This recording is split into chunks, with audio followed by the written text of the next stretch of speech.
œuvres que je hais aussi. Unachukia matendo ya Kinikolai, matendo yale nami nachukia. Que celui qui a des oreilles entende ce que l'Esprit dit aux églises. Yule mwenye kuwa na masikio asikie kile neno inayosema na À kanisa. celui qui vaincra, Yule atakayeshinda, je donnerai à manger de l'arbre de vie nitampa akule matunda ya mti wa qui uzima est dans le paradis de Dieu. yenye kuwa ndani ya paradiso ya Mungu. Prions le Seigneur. Tuombe Bwana. Dieu Tout-Puissant, toi le tout en tout et la perfection de perfection.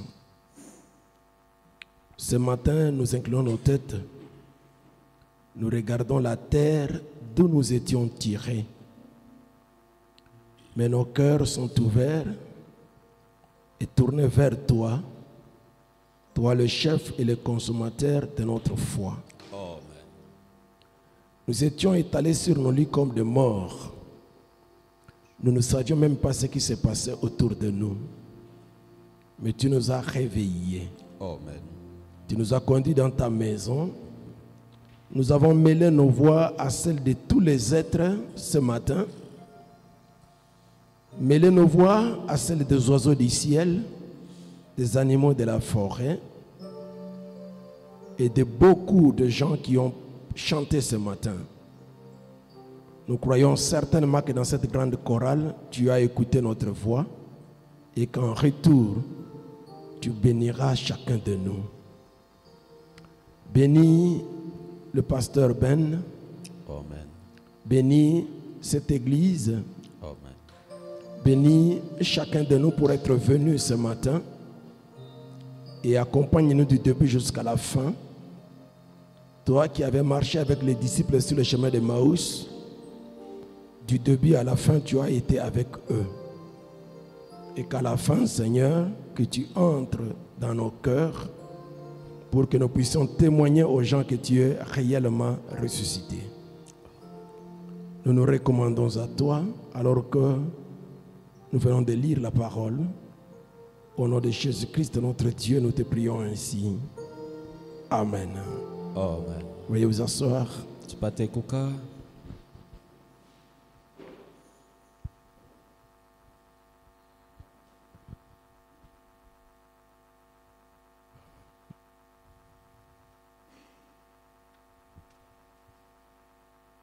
Nous sommes en train de parler de l'église Tuko nasemea juu ya kanisa et je crois que ça c'est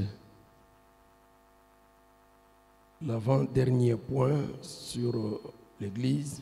na naamini kusema hii inakuwa nukta ya karibu na mwisho juu ya kanisa, Pour qu'à partir de dimanche, kusema kutokea Mwenga nous puissions aborder autre chose. ili tupate kuona kitu kingine.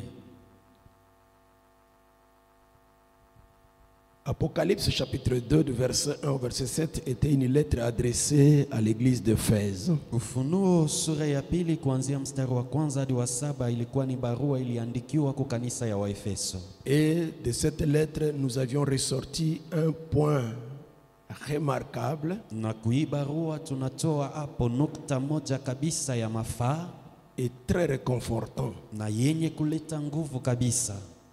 C'était le même pour tous les autres âges de l'église. Ilikuwa ni nukta moja moja kwa vizazi vyote vya kanisa. Ce que le Seigneur, quand il a parlé à l'église, Ni kusema wakati Bwana alisema na kanisa, il ne s'est pas attaqué directement à leurs points négatifs. ni kusema ashikuanze tu kukemea makosa ama mabaya yao, Jamais.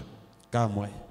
Il a d'abord commencé par reconnaître Alianza mbele kutambua les bonnes choses qu'ils avaient réalisées matendo mazuri ile walifanya avant qu'ils se refroidissent. mbele bapate kurudia nyuma ama kupata baridi. Et ce n'est qu'après qu'il a montré les défauts. Jo alianza kuonesha makosa.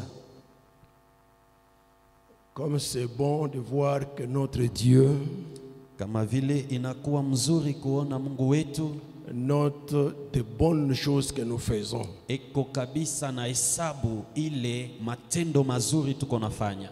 C'est sur cela que le dimanche, j'avais pensé parler sur la récompense. Ni kwa ajili ya ile mwenga niliwaza kusemea juu ya malipo.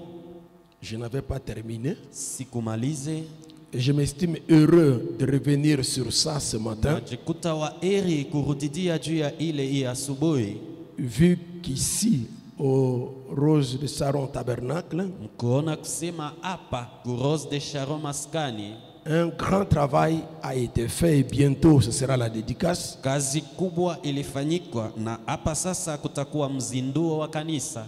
Il faut que nous soyons fixés sur ce point. Inabidi tupate kuwa wenye kuwekwa mzuri juu ya ile manukta. Pourquoi revenir sur ça? Kwa nini tuko narudidia juu ya ile?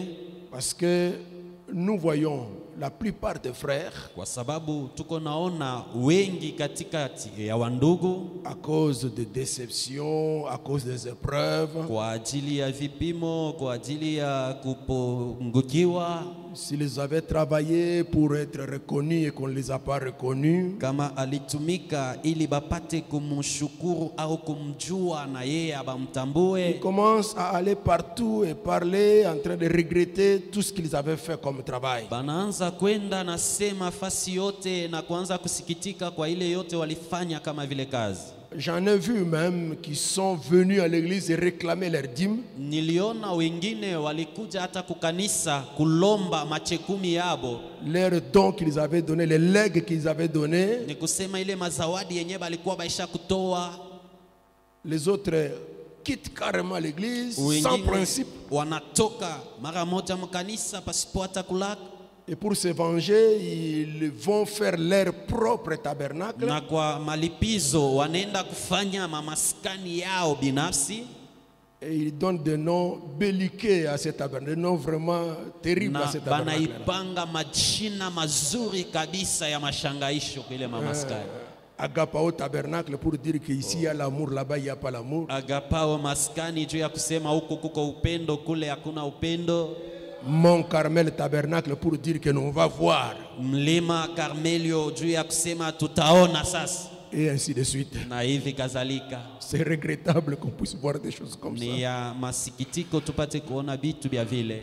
Nous avons lu Paul dire, Tulimsoma Paulo akisema Dieu n'est pas injuste pour oublier votre travail d'amour Mungu sio mzalimu kwa kusahabu kabisa ile kazi yako ya upendo que vous avez montré pour son nom, ile mlionesha juu ya jina lake, ayant rendu et rendant encore des services aux saints.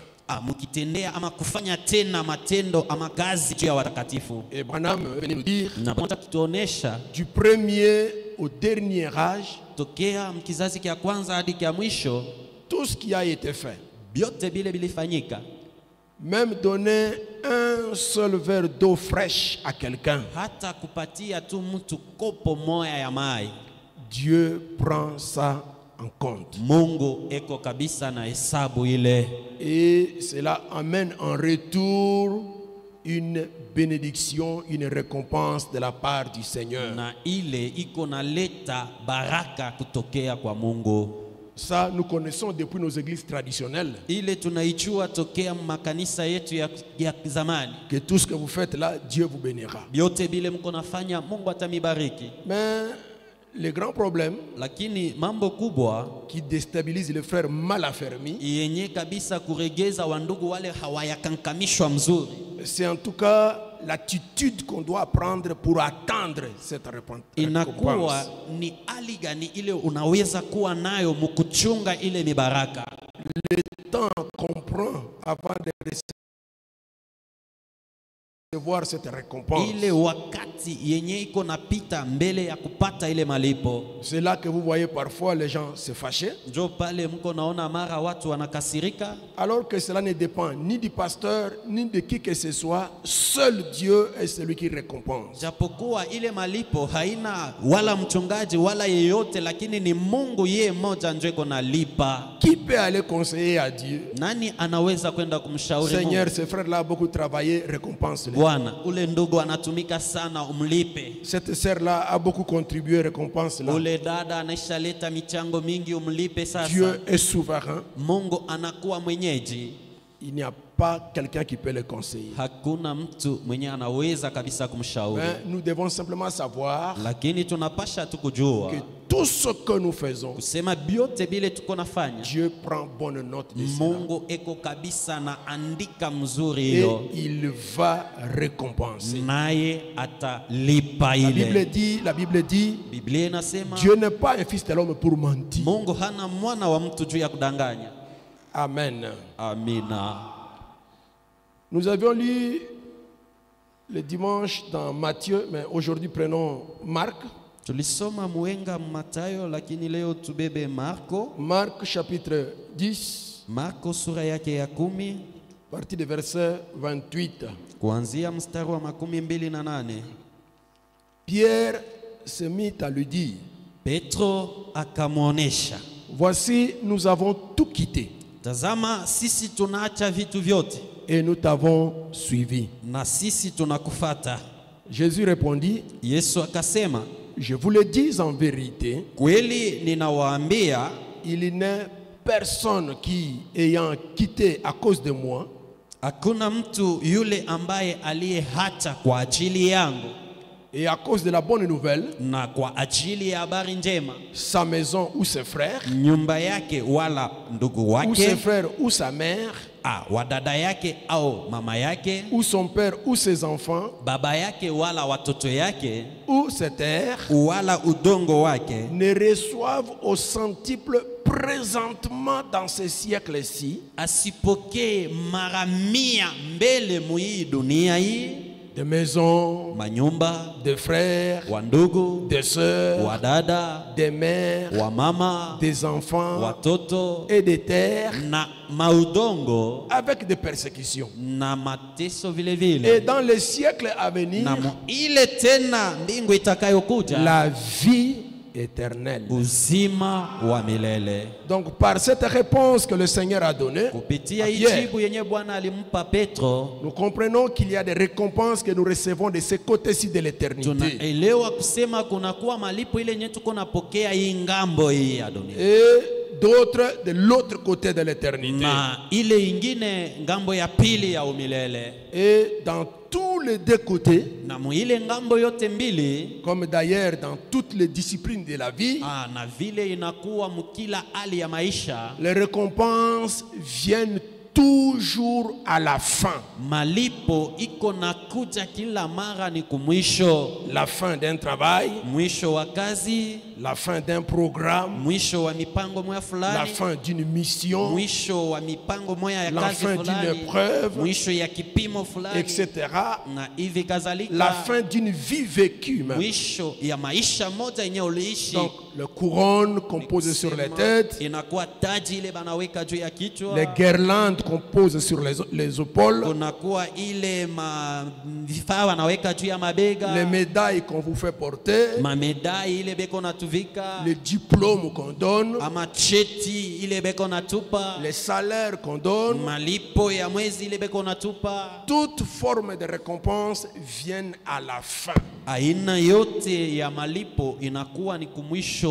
Et ici, au Rose de Sharon Tabernacle, Na hapa ku Rose de Sharon maskani, nous sommes arrivés à la fin. tunafika kumwisho, La fin d'un programme. mwisho wa mipango fulani, Le programme de la construction. mwisho wa mipango ya Nous majengo, sommes arrivés à la fin du travail. tunafika kumwisho wa kazi. Donc, d'ici là, Ni kusema mpaka hapa kidogo ça sera la dédicace. itakuwa ni mzinduo wa Maintenant, kanisa. là, nous sommes en train de peaufiner le travail. Nous sommes en train de perfectionner le tuko travail. kabisa na malizia kazi, Mais n'oubliez pas, lakini msisahau ces deux écritures que je vais vous donner. hii maandiko mbili yenye nitawapa. Dans 2 Jean chapitre 1, le verset 8. Yohana wa pili sura ya kwanza mstari wa 8, Prenez garde à vous-même mukebe ange kwenu ninyi, afin que vous ne perdiez pas le fruit de votre travail, kwa ajili msipoteze matunda ya kazi yenu,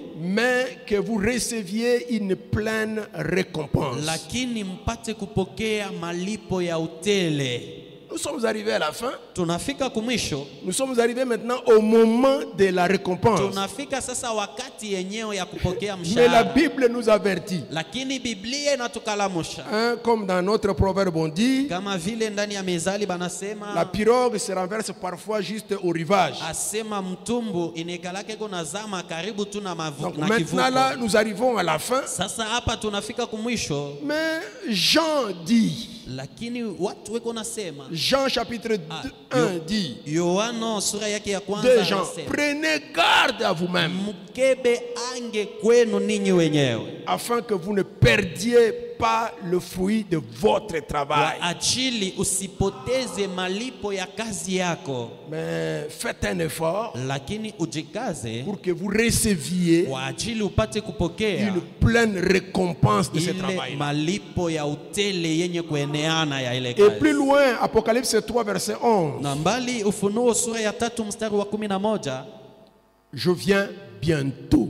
nakuja hapa sasa, Retiens ce que tu as, shika kile uko nacho, afin que personne kwa ajili hata mtu ne mmoja prenne ta couronne. asipate kubeba taji yako. Il y a possibilité, et nous voyons ça dans des compétitions. Kunakuwa bahati tuko naiona kabisa Tu as muma, marqué, tu as marqué, tu as ni marqué. kusema uliwina Juste à la fin là, karibu tu na mwisho, juste à la fin, pale tu c'est kumwisho quelqu'un d'autre qui prend la couronne. mtu mwingine njo anabeba taji, C'est quelqu'un d'autre qui prend ta récompense. ni mtu mwingine njo anabeba malipo Donc, yako. alors que nous sommes en train d'atterrir, Wakati tunaanza sasa kumaliza, alors que nous sommes en train de perfectionner le travail, wakati tuko kabisa na malizia alors que kazi, nous sommes en train de réunir les moyens pour la dédicace, wakati tuko nakutanisha upato juu ya mzinduo, donc notre récompense est déjà là. ni kusema malipo yetu iko pale Mais kabisa, prenez garde ni kusema mkebe yange, afin que vous ne perdiez pas, kwa ajili usipoteze, afin que personne d'autre ne prenne votre couronne. kwa ajili mtu mwingine asibebe taji yako. Amen. Amina. Je prends le prophète. Nabeba nabii Branham, c'est l'interprète de la Bible pour nous. Branham njo mtafsiri wa Biblia kwetu sisi. Amen.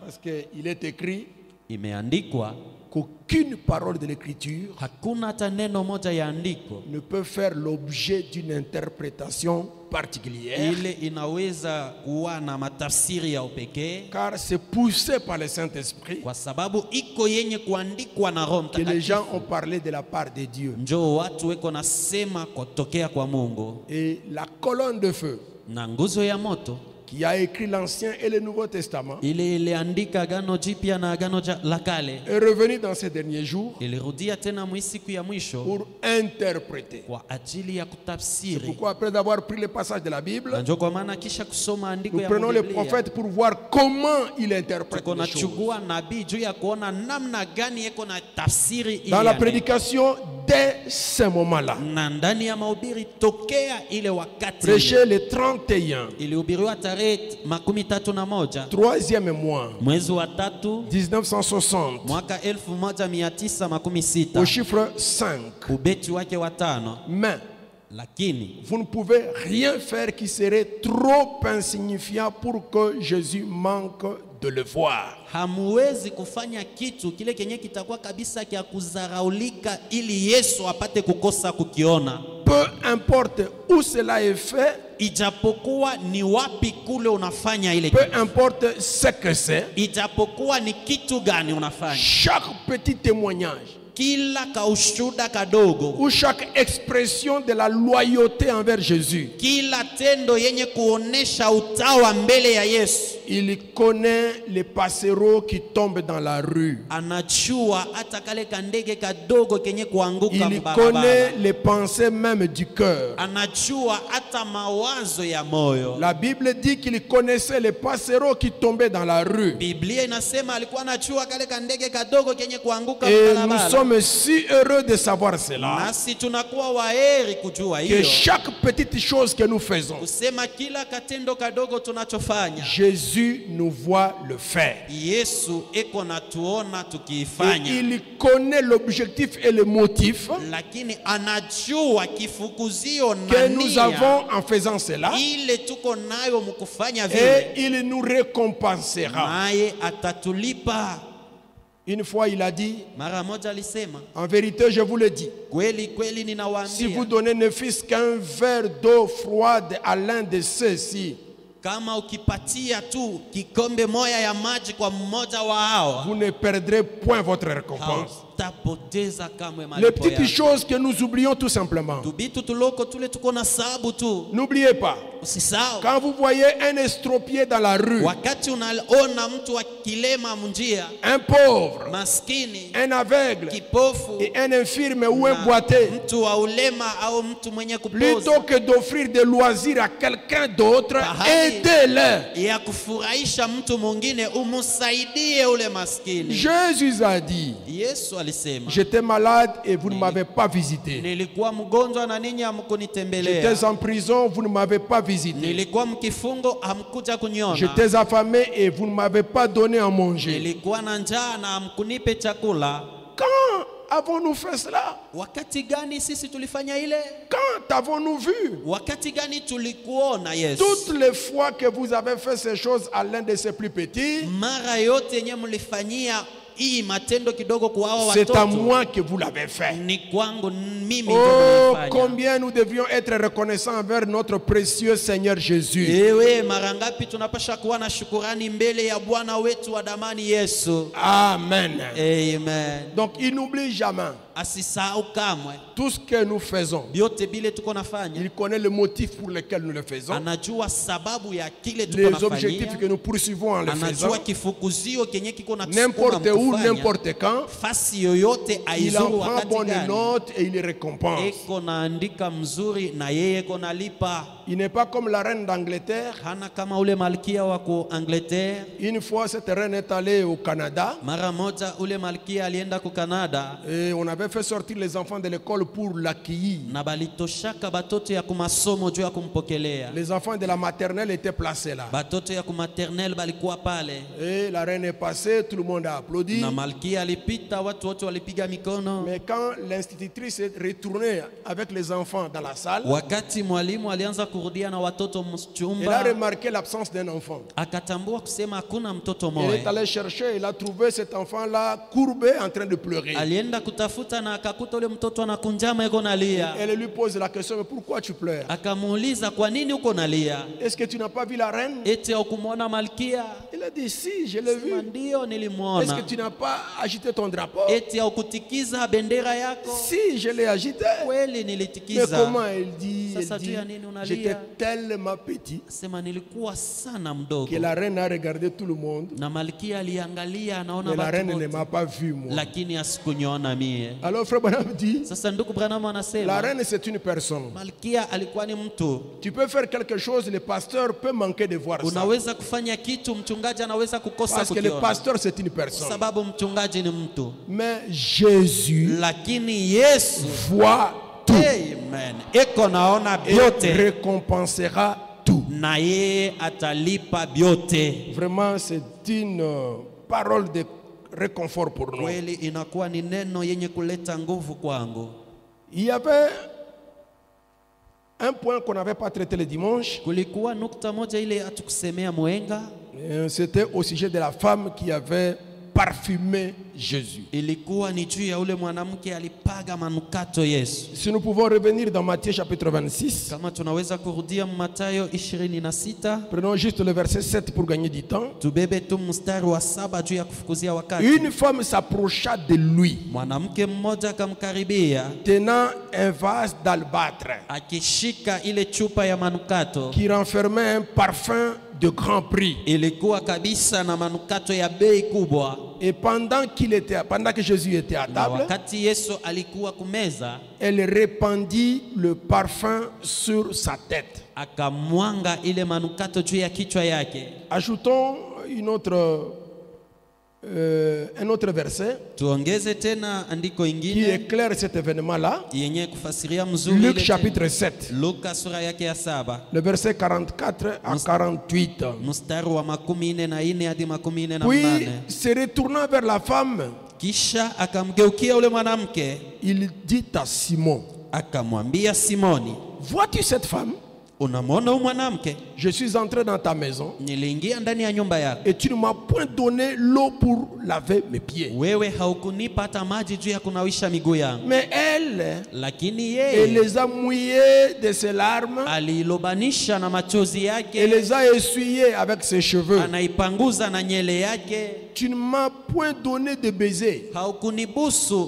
Mais elle, Lakini yeye depuis que je suis entré, tokea nilipoingia elle n'a point cessé de me baiser les pieds. asiache kamwe kunibusu miguu Tu n'as point versé d'huile sur ma tête. au kunipagaa mafuta juu ya kichwa. Mais elle, Lakini elle a yeye versé du parfum sur mes pieds. anamwanga manukato juu ya miguu yangu. C'est pourquoi je te dis, Na njo kwa maana nakuambia je te l'ai dit, na nakuonesha ses nombreux péchés ont été pardonnés. mazambi yake ya mingi inasamewa, Car elle a beaucoup aimé. kwa sababu yeye anapenda Mais sana celui à zaidi. qui on pardonne peu aime peu. Ule mwenye beko na msamehe kidogo iko napenda kidogo. Et il dit à la femme, Na akamwambia ule mwanamke, tes péchés sont pardonnés. mazambi yako inasamewa. Remarquez que Dieu lui-même connaît quel type de récompense il peut donner à quelqu'un et à n'importe quel, à quel moment. Il peut donner. Mtazame, Mungu ye mwenyewe anajua kusema aina gani ya mibaraka Parce que atapatia mtu na si ni ça, wakati si ça gani. dépendait par exemple de moi, Kwa sababu kama ingekuwa nafatana na mie ce mkuona n'est pas kwa le pardon des péchés que je devais donner à cette femme. aina msamaha wa zambi njo ningempatia huyu mwanamke. Je devrais lui donner peut-être l'argent afin qu'elle ne retourne plus sur la route. Nilipasha kumpatia makuta Et kwa se ajili ya prostituer sikurudia tena encore. njia na kuendelea kufanya Ou je ukahaba. pouvais lui donner un mari Ningeweza kumpatia pour bwana qu'elle ne retourne plus sur la route. kwa ajili asirudie tena mbarabara. Mais Jésus, Lakini Yesu qui avait toutes ces possibilités, alikuwa na ile vifaa yote, au lieu de lui donner l'argent pahali ya kumpatia makuta ou le mariage, au ndoa, il lui donne plutôt le pardon de ce péché. anampatia usame wa mazambi yake. Dieu nous récompense, c'est lui qui Mungu. connaît ce dont nous avons besoin. Mungu iko natulipa, yeye ndo anajua kile tuko Mais nahitaji. quand nous avons nous-mêmes une sorte de récompense dans la tête, nous Wakati aurons des problèmes sérieux avec le sisi Seigneur. wenyewe tunakuwa na mipango moya ya mibaraka mkichwa, tutakuwa kabisa na magomo mbele ya Bwana. Donc nous devons accepter le Seigneur tel qu'il nous récompense. Kusema tunapasha kumuitikia Bwana vile yeye iko natulipa. Cette femme est venue, Huyu bibi alikuja elle est tombée au pied du Seigneur, akaanguka kumiguu ya Yesu, elle a pleuré, akalia, elle a versé de larmes, alivuisha machozi, elle a essuyé les pieds du Seigneur akapanguza miguu ya Bwana et elle a versé du parfum. na akamwanga manukato. Mais Jésus Lakini Yesu lui dit, anamwambia tes péchés mazambi te yako sont pardonnés. inasamewa. Peut-être un Congolais ne peut pas accepter quelque chose comme ça. Pengine mkongomani hawezi kuitikia vitu vya vile.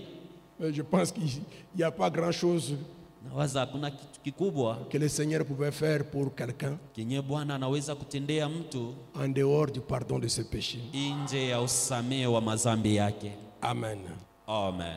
Dans la prédication, c'est rangé du côté de Jésus. Ndani ya mahubiri kujipanga upande wa Yesu. Prêché le 1er 6e mois, Ilihubiriwa tarehe ya kwanza mwezi wa 6 1962, mwaka 1962, chiffre 180.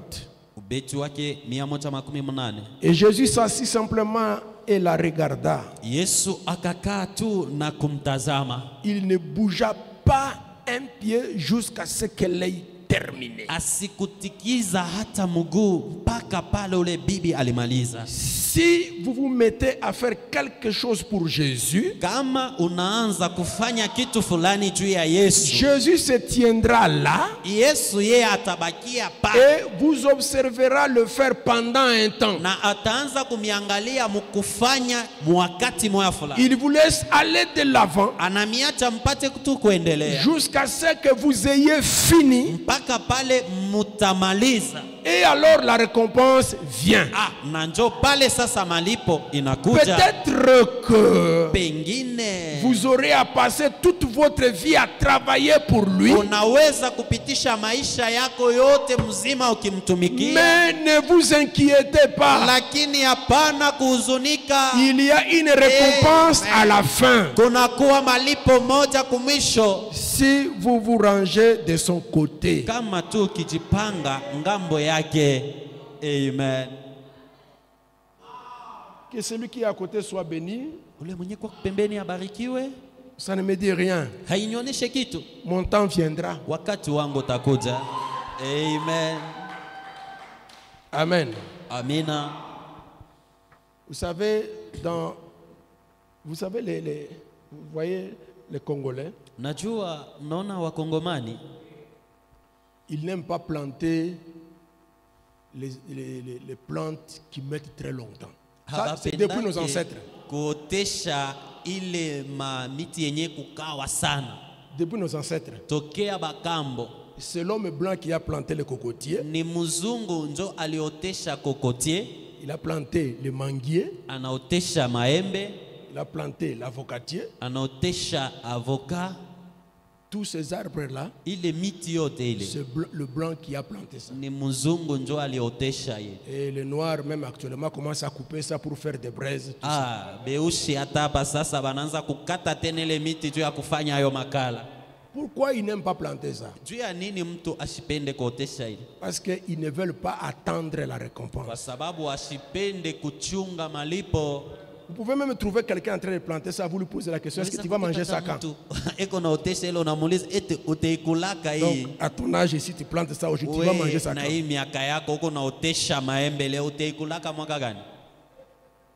Donc, nous, les choses que nous plantons, ce sont les bitekuteku, les ngaïngaï. Et là, vous trouvez derrière chaque maison, vous trouvez ça. Parce que vous plantez aujourd'hui, demain, vous pouvez manger ça. Et ce comportement-là, nous avons amené ça même dans le spirituel. Les récompenses qui viennent tardivement, nous n'apprécions pas ça. Mais frère Branham dit que la chose qui sort rapidement, la récolte ne prend pas beaucoup de temps. Donc quand vous plantez le titekuteku, 2 semaines après, tout est terminé. Amen. Donc ça sort rapidement. Vous avez rapidement la récompense. Mais ça ne met pas longtemps. Mais l'autre là qui met longtemps pour que vous puissiez récolter. Et après, ça mettra longtemps. Vous êtes toujours en train de récolter. Amen. Amen. Donc, le ngaïngaï là. Hein? Quand il y a la pluie, vous tournez derrière la maison, vous coupez pas. Vous préparez, les enfants remercient maman, merci beaucoup. L'autre semaine, vous allez comme ça, oh, il n'y en a pas. Allez demander à la voisine si on peut accepter aussi qu'on accueille là-bas. Vous aviez semé ça pour manger vite. Vous avez semé pour être récompensé rapidement. Voilà que ça ne met pas longtemps. Mais l'avocatier, vous plantez. Quand on arrive à la récolte, vous récoltez. Le mois prochain, vous récoltez. L'année prochaine, vous récoltez. Vous allez mourir. Vos enfants vont récolter. Parfois, si les choses traînent, donnez seulement gloire à Dieu. Donnez seulement gloire à Dieu.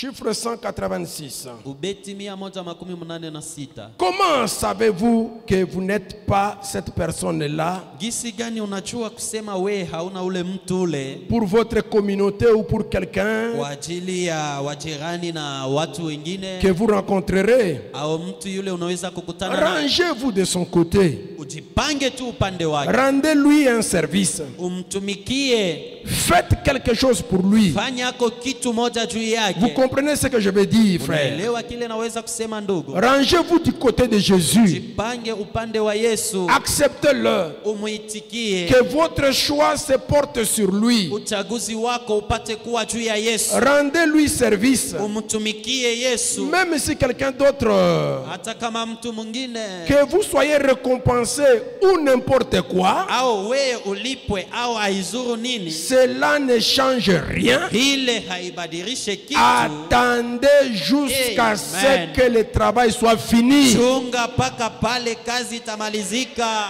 Amen. C'est vrai. Donc cette femme-là était en train de parfumer, de pleurer, d'essuyer. Jésus est en train de regarder. Ça prend du temps. De regarder, jusqu'à ce que le travail soit fini. Et c'est quand le travail est arrivé à la fin que Jésus l'a récompensé. Et la récompense, c'était un grand pardon. Tous les péchés qui étaient mis dans son compte. Et il nous conseille, même si ça traîne, même si vous voyez quelqu'un à gauche être récompensé ou à droite être récompensé, vous continuez toujours. Vous êtes un croyant, vous croyez au Seigneur, vous croyez que notre Dieu ne ment jamais, vous croyez que même un verre d'eau ne sera jamais oublié.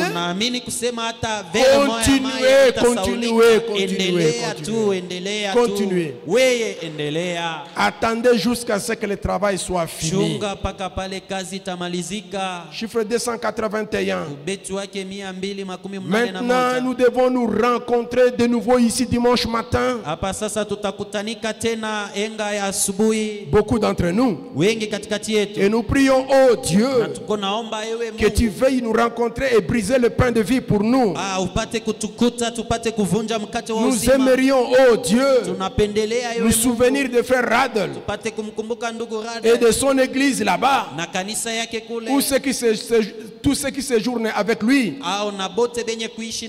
soit avec ce précieux garçon, Seigneur. Je prie comme je le vois en train de monter. Je vois ces jeunes gens. Je sens comme ils sont mes Timothée. Je prie, Père, que tu bénisses frère Radel dans son ministère. Bénis frère Ginny Jackson. Oh Dieu, nous prions pour que tes bénédictions soient sur lui et sur notre frère Krez, sur frère Snelling et sur cet autre frère là qui prend sa place, et aussi frère Billet et frère et tous ces frères ici, Seigneur, et frère Neville et chacun de nous, Seigneur. Nous prions tout simplement pour que nous ayons la faveur de tes bénédictions. Que ta grâce soit tout ce dont nous avons besoin, Seigneur, pour continuer. Et puissions-nous ne jamais oublier le petit commentaire de ce soir. Bien que cette petite femme qui se tenait là ne sut pas ce que serait la fin, cependant Jésus avait besoin qu'on lui accorde de l'attention, et elle la lui accorda. Oui, lavant ses pieds, akinawisha miguu yake, cette chose négligée, kile kitu kenye kilizarauliwa, que même ceux qui prétendaient être ses serviteurs ont manqué de faire. hata bale wenye walikuwa na wazia kuwa watumishi wake Et walikosa ils kuifanya. essayaient de le ridiculiser. Na walikuwa na pima kumdharau, Mais elle lui a rendu un service lakini ule mwanamke alimtumikia sans s'attendre à une récompense. pasipo kungojea malipo. Et il ne pouvait y en avoir une plus grande qui soit donnée. On ne pouvait pas avoir une grande récompense à lui donner à part le pardon de ses péchés. Akungekuwa kabisa malipo kubwa yenye bangempa kusipokuwa Ça usamehe rejoint wa un peu ce dhambi. que nous avons dit le dimanche. Iko kabisa naambatana na ile tulisema Donc quand mwenga. vous posez des actes, Wakati mnapotenda quand matendo, vous servez le Seigneur, wakati mko namtumikia Bwana, il faut toujours oublier. inabidi kusahau. Parce que Frère Branham dit, Ndugu Branham anasema les gens qui attendent les récompenses batu benye kuchunga malipo ne reçoivent pas ces récompenses. habapokeake ile malipo. Non pas parce que ces récompenses ne sont pas là, Haina kwa sababu ile malipo haina, mais vous les perdez par votre impatience. muko na poteza kwa kukosa uvumilivu, Parce que la récompense est là, kwa sababu malipo iko mais pale, la Bible dit prenez garde. lakini Biblia inasema Vous mkebe allez yange, perdre ça unaweza kuipoteza par votre comportement, kwa kupitia tabia par yako, votre impatience. kupitia kukosa Alors le mien à faire, c'est d'oublier. Kizuri cha kufanya ni Le kusema Seigneur sawa. lui-même connaît quand et comment le faire. Mungu ye mwenyewe anajua wakati gani na namna gani Dans ataifanya. la prédication, l'évangélisation au temps de la fin, Ndani ya mahubiri injili ya wakati wa mwisho prêché le 3-6e mois, ilihubiriwa tarehe ya 3 mwezi wa 6 1962, mwaka 62, chiffre 212. ubeti wake Mais 212. je te dis que Lakini nakuambia de nombreux péchés ont tous été pardonnés. mazambi yako ya mingi yote inasamewa. Voyez-vous? Naona, Voyez-vous? naona, Voyez-vous? eti mnaona Pendant tout ce temps, mwii wakati yote elle n'avait rien du tout. alikuwa hana na chochote Sauf simplement une crainte qu'elle ne faisait pas la chose juste. isipokuwa tu boka kusema asikuwa anafanya kitu cha uwaki Peut-être. pengine, Mais cela devrait être fait. lakini ile ilipasha Mais kufanyika sa récompense est venue à la fin. na malipo yake ilikuwa ni kumwisho. Vous pourriez m'entendre prêcher ce message. Naweza kunisikia nikihubiri hii ujumbe, Vous pourriez voir le Saint-Esprit discerner et faire de grandes choses. naweza kuona Roho Mtakatifu akifananua mawazo na kufanya vitu vikubwa Et accomplir des miracles. na kutimiza miujiza. Vous pourriez prier Naweza kuomba et que la chose n'arrive pas du na tout. hiki kitu akifike kamwe. Continuez. Weye endelea, Votre récompense viendra à la malipo fin. yako itakuya kumwisho. Amen. Ne serait-ce pas mieux à ce moment-là? Eti haitakuwa mzuri mwile wakati ile? Oui. Ndio. Voyez-vous? Naona Rendez un service à Jésus. wewe umtumikie tu Yesu. Voilà le message au temps de la fin. Tazama ujumbe ya wakati wa mwisho. Il avait une épouse. Alikuwa na bibi harusi. Dieu cherche le caractère. Mungu eko natafuta Et tabia. ensuite, après qu'Eliezer ait trouvé le Na caractère, kisha Eliezer yeye kupata ensuite la chose tabia. suivante était de la préparer pour partir. Kitu kilifata ilikuwa kumtayarisha juu ya C'est la safari. même chose maintenant, mon frère. Jo kitu moja moja hapa C'est sasa. pareil ndugu yangu. maintenant. Ni vile Le vile. message du temps de la fin, Ujumbe ya wakati wa ce n'est mwisho. pas là-bas dans Babylone. Haina kule ku Babiloni. Donc le message du temps de la fin, Ujumbe ya wakati wa mwisho. Dieu cherche le caractère. Mungu eko natafuta tabia. Quel caractère? Tabia gani? Le caractère de patience. Tabia ya uvumilivu ama utulivu. Comme nous avons l'habitude de chanter. Vile tuko na zoezi ya kuimba. Apprends-moi, Seigneur, Unifundishe Bwana à attendre. nipate kuchunga. Oh. Amen. Amen. Même si vous avez prié, Hata kama uliomba, même si on a prié pour vous, hata kama balikuombea, attendez toujours. wewe ngojea tu, La récompense viendra. malipo yako itakuja. Laissez-moi anticiper un peu les choses que nous allons dire Tuge prochainement. mbele, nitangulie kutaya vitu vile tutaona mbele. Vous savez, Frère Branham n'avait pas le don des miracles. Najua ndugu Branham asikuwa na ile zawadi ya miujiza. Les miracles arrivaient dans son Miujiza ilikuwa ministère, nafika mtumishi wake, mais il avait le don de la guérison divine. lakini alikuwa na zawadi ya uponyaji wa Et Frère kimungu. Branham dit la différence entre la guérison divine et les miracles, Ndugu Branham anasema uwatanisho katikati ya muujiza na uponyaji wa kimungu c'est que les miracles, ni kusema la ile chose muujiza arrive sur place. ni kitu kiko nafika paka pale pa. Mais la guérison divine, Lakini ile la uponyaji wa chose kimungu vient par échelon. kitu kiko nakuya kabisa mkufuatana. C'est Bosworth qui avait le don des miracles. Ni Bosofto ndio alikuwa na ile Le zawadi frère ya Branham muujiza. avait le don de la guérison divine. Ndugu Branham alikuwa na zawadi ya uponyaji wa kimungu. Et j'ai pensé, Na niliwaza, malgré que les Congolais aiment beaucoup Frère Branham, japokuwa vile wakongomani wanampenda zaidi ndugu Bon. Branham. aimer Frère Branham entre guillemets, Kusema kumpenda ndugu Branham katikati. donc prenons ça comme ça. Tuibebe tu vile. Mais je pense que si Frère Branham était ici, Lakini nawaza kusema kama ndugu Branham beaucoup de gens angekuwa, allaient fuir son église. batu bamingi bangekimbia mkanisa yake. Parce que quand il priait, Kwa sababu wakati alikuwa naomba, il fallait attendre la réponse à la prière. kuchunga jibu kumaombi. Mais les Amen. Congolais n'aiment pas attendre la réponse de la prière. Bakongomani abapendake kuchunga jibu ya maombi. Il vient chez Pasteur Ben. Anakuya kwa mchungaji Ben. Pasteur, ça ne va pas mon enfant, ça ne va pas. Habiendeke mtoto Le pasteur yangu prie habiendeke. pour lui. Mchungaji anamwombea. Il sort. Anatoka. Il n'est même pas encore arrivé sur la route. Ashiafika Il tangu pense barabara. déjà aller chez le pasteur Safari. Anawaza tena kwenda kwa mchungaji Safari. Finalement, Sasa mwisho, est-ce que vous croiriez à Branham? eti mungeliamini kwa Branham. Parce que Frère Branham priait pour les gens. Sababu ndugu Branham alikuwa Ces gens anaombea pouvaient watu. même revenir dans la ligne de Wale prière. watu wangeweza hata kurudia tena Frère mstari Branham, wa tu as maombi. prié pour moi, il n'y a pas la Ndugu solution. Branham Frère uliniombea Branham dit non, kuyakuwa jibu. va seulement Ndugu Branham témoigner. anasema, Va wende, témoigner, la chose va wende venir. ukashuhudie kitu kitafika. Et nous sommes les croyants de Frère Branham. Nasi tunakuwa waaminifu wa ndugu Branham. C'est pour vous dire que Ni juu ya kumionyesha on prie pour vous. banakuombea, Vous priez vous-même. unaomba we Vous mwenyewe. avez fait un travail. Ulifanya kazi Même yako si fulani. ça traîne, gardez votre Hata kama position. inakawia, chunga msimamo wako. Faites confiance au Seigneur. Tumainie Bwana. Amen. C'est vrai. Ça, c'est quel genre de croyant comme ça? Haina Une foi. imani yenye kuyumbayumba.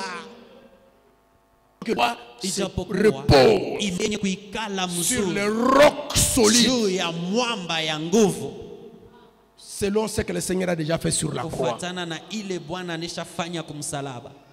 Amen. Donc ça ne tient pas, ça ne tient Ni pas. kusema haishimame Donc vous voyez mzuri. quelqu'un, il tâtonne. Uko naona mtu eko kabisa na pima tu. Priez pour moi. Mniombee. On prie pour lui. Banamwombea. Après vous attendez, non? Kisha Il mnasikia est chez l'autre là, on est en train de faire un travail pour lui. alienda kwa mtu fulani beko namtumikia. Regardez là-bas sous les hangars. Banamkala mule chini ya hema. Qu'est-ce que tu fais ici? Uko nafanya Non, hapa. je suis ici pour qu'on prie pour lui. Abiendeke niko hapa. Mais niko le pasteur nashuka. avait déjà prié pour toi. Mchunga kukuombea. Non, non, il n'y a pas de solution. Oh, hakuna tu majibu. Tu n'as pas la foi. Hauna na imani. Amen. C'est vrai. Surtout avec les bébés, quand Zaidi ba mama na on batoto. prie pour les bébés après, Wakati banaombea mtoto. elle perd de position. Unapoteza Branham dit, Branham. le message du temps de la fin, c'est le caractère. Uchumbe ya wakati wa mwisho inakuwa ni tabia.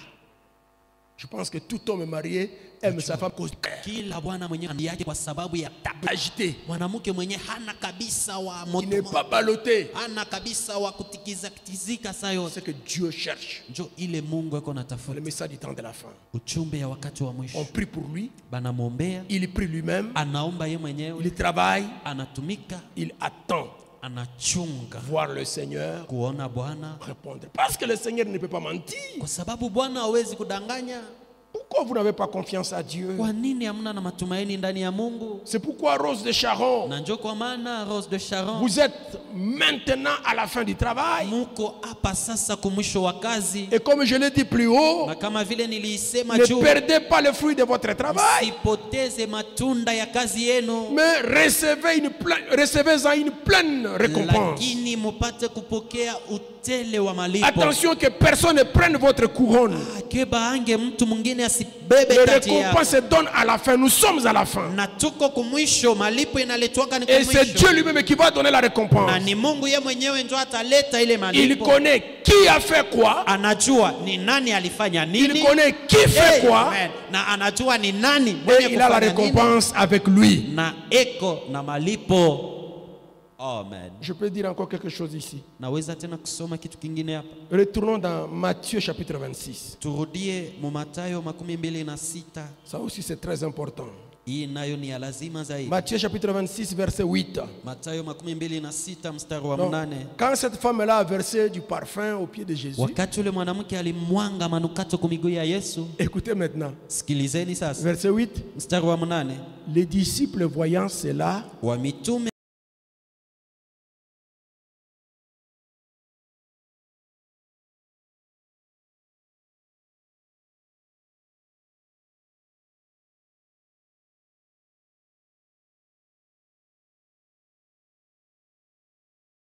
wakiona ile s'indignèrent wakakasirika, et dirent, wakasema, à quoi bon cette perte? kwa nini hii upotevu wa hivi?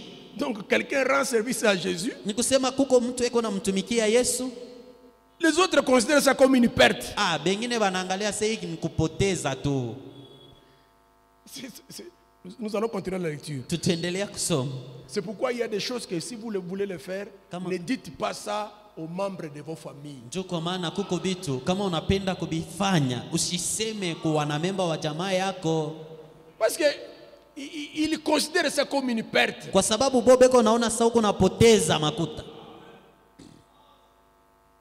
Quoi ça? Ni nini? Oh non, c'est le complet que j'ai acheté au pasteur. Hii ni koti nilimuzia mchungaji. Quoi? Nini? Le pasteur qui a beaucoup de gens comme ça, tu Ule vois, mchungaji mwenye na pourquoi faire batu des ba pertes, mingi des vile, dépenses je comme nini ça? wewe uko nafanya madepense ya vile?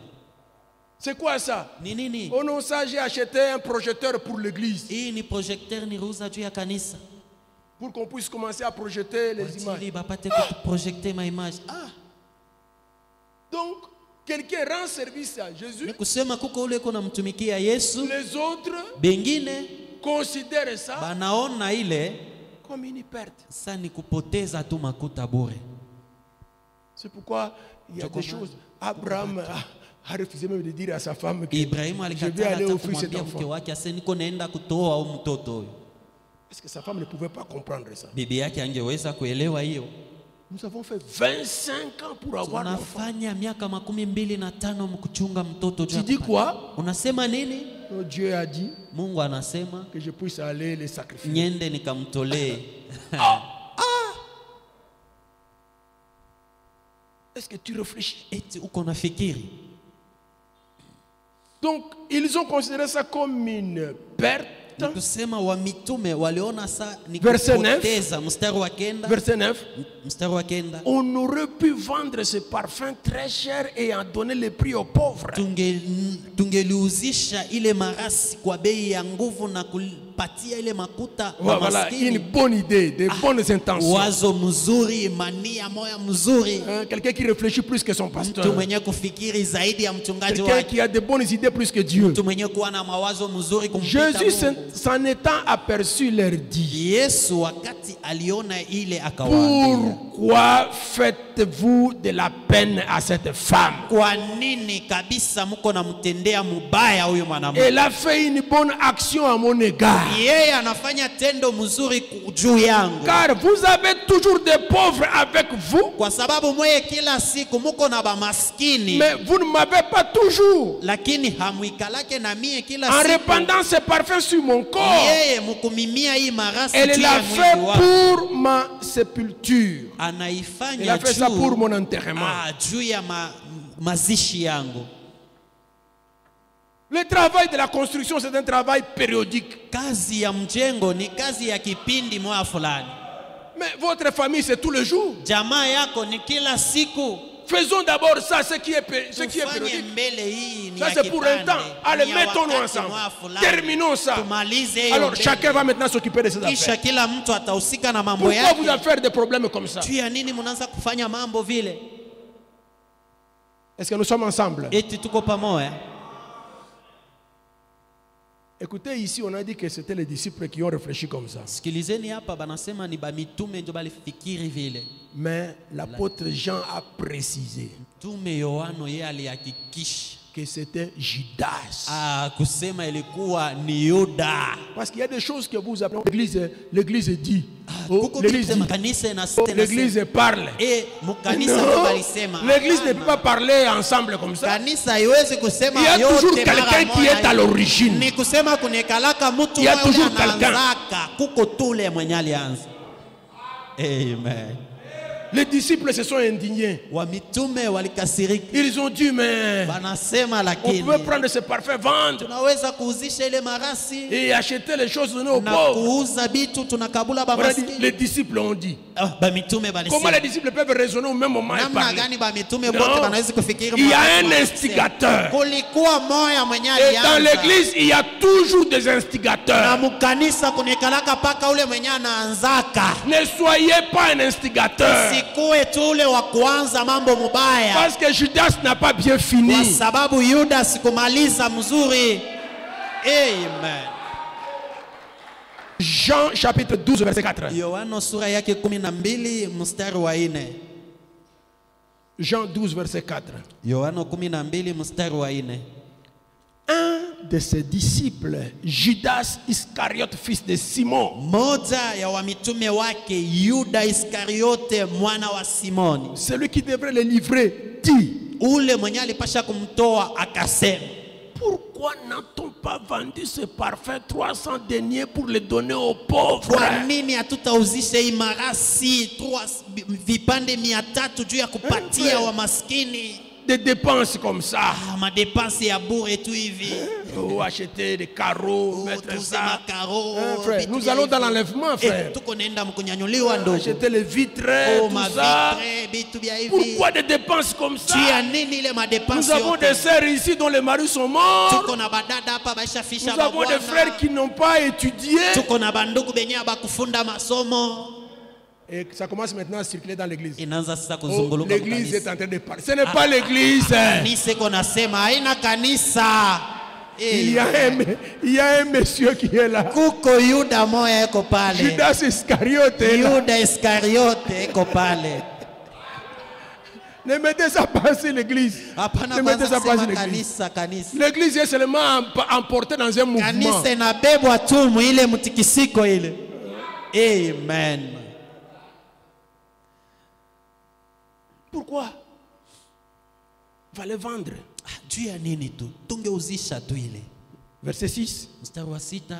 Il disait cela, Alikuwa nasema ile. non qu'il s'est mis en peine de pauvre, Haina kusema alikuwa nasikilia ba maskini buluma. mais parce qu'il était un voleur. Lakini kwa sababu yeye alikuwa Et mwizi que tenant la bourse, na alikuwa nashika ile il prenait ce qu'on y mettait. wakati vile yeye ndio alikuwa anachunga hazina, alikuwa anabeba ile balikuwa anaweka On mule. peut vous apporter dans un mouvement. Banaweza tu kumibeba mu mambo Le monsieur là qui donne de bonnes intentions, là, lui-même connaît ce qu'il fait. Lui, il connaît ce qu'il poursuit. Yeye mwenyewe anajua kile kenyeko nafukuzia. Amen. Il connaît lui-même. Yeye moya anajua. Et vous entrez dans ce mouvement-là. Oui, oui, oui, frère. Na Oui, wewe oui. mnafuata En tout cas, tu as raison. Ndio, Tu wewe as ndio raison. unasema vya kweli. Attention, attention. Keba ange Verset 7. mstari wa 7. Mais Jésus dit, Lakini Yesu akasema, laissez-la garder ce parfum pour le jour de ma sépulture.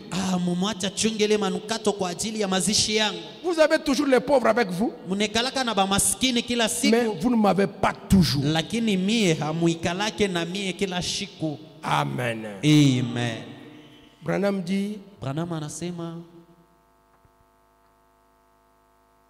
il y a des gens qui sont des cancers dans l'église. kuko batu ni kabisa magonjwa ya kansa mkanisa. Maman ne dort pas, pardon. Mama hapana kulala na kusi. Les cancers. Ni magonjwa ya kansa. Vous savez, nous vivons dans l'âge du cancer. Najua tuko naishi mukizazi ya kansa. Et l'ange a visité Branham, il a dit, rien ne résistera à ta prière, pas même le cancer. Na malaika alimtembelea Branham akamwambia kuna kitu kitashikamanisha maombi yako hata Il dit que kansa. dans l'église, il y a des cancers. Kusema mkanisa mnakuwa makansa, Nous allons lire ça. tutaisoma. Quelqu'un qui met des crocs à jambes à la marche de l'église. Mwenye eko kabisa nazibilia mwenendo ya kanisa kwenda kumbele. Vous pouvez vous asseoir. Unaweza kuikala. Vous arrêtez un programme pour l'église. Tout le monde est d'accord. Munapanga mipango moja ya kanisa, batu bote banaitikia. Mais lui, quand il va parler, Wakati tu yeye ataanza kusema, bon, Naona Quand je vais parler, vous allez dire que... wakati mie nitasema hapa mtaanza kusema oh. Et quand il parle, vous allez certainement dire. Ah, kweli wakati yeye atasema, kweli mtasema. Lisons, frère Branham, dans la prédication, la voie à laquelle Dieu a pourvu pour la guérison. Njia ile Mungu alitayarisha juu ya uponyaji. Prêché le 19 septième mois, Ilihubiriwa tarehe 19 mwezi wa 7 1954, mwaka 54. chiffre 50. Ubeti wake 50. Oh, Ewe j'aurais voulu prêcher l'évangile maintenant pendant 5 minutes si j'avais le temps. napendelea kuhubiri injili mdakika 5 kama ningekuwa na wakati. C'est ce qui arrive dans l'église. Jo ile iko nafika mkanisa. Lorsqu'on trouve quelqu'un Wakati tunakuta qui mtu ne mmoja travaille pas mwenye pour asitumike contribuer à la bonne marche de l'église, juu ya kusaidia mwenendo mzuri wa kanisa, quelqu'un qui a failli mtu mwenye anesha et anguka qui s'est retiré, na yeye anajikokota, qui est devenu indifférent, anakuwa kwake ashishutuke tena, c'est un cancer dans l'église. inakuwa ni magonjwa ya kansa C'est mukanisa, un démon qui est dans cette personne-là. inakuwa ni pepo mchafu mwenye C'est kuwa vrai. ndani ya ule mtu. Ni Et kweli. cela rend toute l'église malade à cause de cela. Nguvu ile iko nafanya kanisa yote mzima inakuwa magonjwa. La meilleure chose à faire, Kitu kizuri kia c'est de kufanya pratiquer une opération inabidi spirituelle. kufanya kupasua kwa kiroho. Amen. Écoutez, Sikilizeni maintenant, sasa, mais à ce propos, kwa ile mambo cette petite cellule a rétrogradé. kale kachembe kadogo kanarudia Et ce kwa cancer est entré. na ile Le cancer. kansa Ensuite, cela s'installe là. kisha Au inaikala départ, c'est un esprit. kumwanzo inakuwa ni roho Ensuite, il forme une toute petite cellule à lui. na kisha inafanya Et kabisa cette ile petite cellule kidogo devient sa na première. ile tembe moja inakuwa njoo yake ya Le terme kwanza. usuel pour cela m'échappe. Semo inabidi kutumikisha Mais la pale première na forme nimekumbuka. de vie, Lakini aina ya c'est le kwanza ya cancer qui uzima ne cause aucune douleur. ni kansa yenye ailetake Personne maumivu. ne sait ce qui est en train de se produire. Kusema hakuna mtu mwenye kujua kile kiko nafanyika. Donc quelqu'un dans l'église Ni kusema mtu wakati anaingia qui a mkanisa déjà rétrogradé. anesharudia nyuma. Maintenant, il veut rendre toute l'église malade. Sasa yeye anapenda kanisa yote igonjwe. Qu'est-ce qu'il fait? Ni kitu gani anafanya? Il s'isole. Anajikokota mbele. Nous avons réunion à 8 heures Tuko na kusanyiko muite pour la marche de l'église. kwa ajili Pour, tuongee juu ya mwenendo wa vous kanisa. regardez tout le monde, lui il n'est pas là. Unaangalia batu bote, yeye anam Il se retire, il s'isole. anesha kujikokota mbele. Bon kwa frère, watu. nous avons fait la réunion, nous avons décidé ça. Ndugu, tulifanya reunion, tulisema hivi Indifférent. ashishtuki, Il s'isole, asha kujikokota, il est indifférent. ashishutuke Et après, na kisha il commence à déranger les autres cellules qui sont tout autour. anaanza sasa kuangaisha ile maselili ingine yenye kuwa pembeni yake. Amen. Branham l'appelle le cancer. Ndugu Branham Il est le anaita cancer. iko kansa. Ce frère-là est le cancer Ule ndugu ni de la kansa rose de Sharon wa tabernacle. Rose de Sharon maskani. Vérifiez votre position. Angalia mzuri msimamo wako. Quand tout le monde est ensemble, Wakati batu bote beko pamoja, toi tu t'isoles. wewe unisha kujikokota Quand on te wako. donne le rapport, Wakati banakupatia tu ripoti, es indifférent.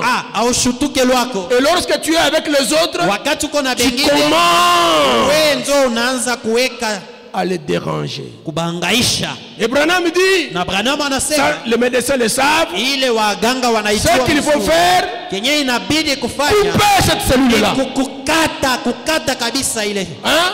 Amen.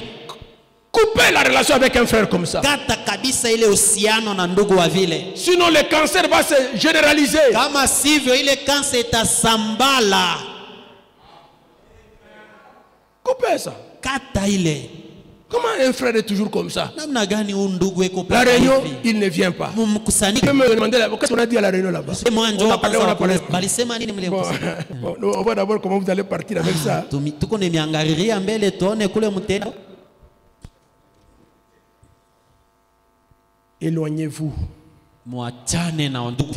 pratiquer une opération spirituelle. tumikisha kabisa kupasuliwa kiroho. Vous savez, il frère, Unajua ndugu Branham dans anasema les esprits séducteurs, maroho ya utongozi prêcher le 24 7e mois 5, kumbia tarehe 24 mwezi wa chiffre 7 90, constater des où et tout, katikati ya watu wengi mko vingine on se retrouve avec la médisance abwa mazarau et toutes sortes de choses impies. aina yote ya vitu vya uchafu. Eh, Ndugu, ça, la sulfurique dans l'église, ile ni sumu mkanisa, c'est une puissance démoniaque. inakuwa ni uwezo wa mapepo mchafu. Un esprit chez des hommes et des femmes Kwa ile roho ndani ya wanaume qui vont se réunir wenye atakusanyika et chercher à imposer quelques en disant na batatafuta kabisa kukazisha ile kitu kimoja mkusema ceci n'est pas en ordre, ile ya sawa, ceci n'est pas en ordre, kile ya cela n'est pas en ordre. ile sawa. Si vous remontez à la source, Kama ukipenda kabisa 9 fois sur 10, anaenda juu ya 10, c'est la personne même qui cause trop ménage qui n'est pas en ordre. ni paka ule mtu mwenye kuleta ile mambo yote hana musawa. Amen. Amen. Dieu déteste la discorde entre les frères. Mungu kunachukia mvurugo katikati ya wandugu. Amen. On se réunit là. Tunakusanyika pale. Oh non, ça ce n'est pas en ordre. Bile munapenda kufanya Ce n'est pas comme ça qu'on fait. Aina vile ndio banafanyaka. Ça, à Shekina, on ne fait pas comme ça. Kushekina tukua nafanyaka vile. À Rigini, nous on fait ça. Kuregini tulifanyaka hivi. Finalement, vous confondez. Wewe uko na mvurugo wa mafasi au juu ya nini? Branham dit, si vous regardez bien, Branham anasiangalilisha. cet homme-là lui-même qui n'est pas en ordre. Ule mtu ye moya njo hana musawa. Vous voyez comme Judas lui-même là. Naona sasa Yuda ye mwenyewe. C'est vraiment Hii bitu une dépense. ile panzi. Regardez ça. Tunaweza kuchunga. Pour aider les pauvres. C'est une très bonne idée. Wazo moya mzuri. Et c'est là, tous les disciples commencent à parler. Na ile mitume wote wanaanza kusema. Vraiment, il fallait garder. Ilipasha kuchunga. Mais en regardant, Lakini c'est Judas qui n'est pas en ordre. mwenyewe Yuda ule njo kwa msawa. Vous savez, un jour, c'est lui qui gardait la caisse. Yeye chungaka zina. Un jour, les collecteurs d'impôts sont venus. Sikuma ipa kodi walikuja. Il dit, l'église ici a un problème. Hii kanisa iko na mambo. La fiche des affaires sociales, on n'a pas encore payé. Ile mambo ya sura baya. Allez, paye la fiche. Mulipe. Jésus dit, Yesu anasema, allez voir mwende mumuone Judas. Yuda. Arrive chez Judas. Balipata nini kwa Yuda? Oh, l'enfant était malade. Mtoto aligonjwa. Le petit frère était venu de Kinshasa. Mloko yangu alitoka Kinshasa. Je vais rembourser ça. J'ai fait une opération dans 2 jours. Nitarudisha niko na mama 2 jours tarudisha ile Mais mama. toi tu disais ici qu'il fallait garder l'argent pour les pauvres. Ili kuchunga ile makuta juu ya maskini.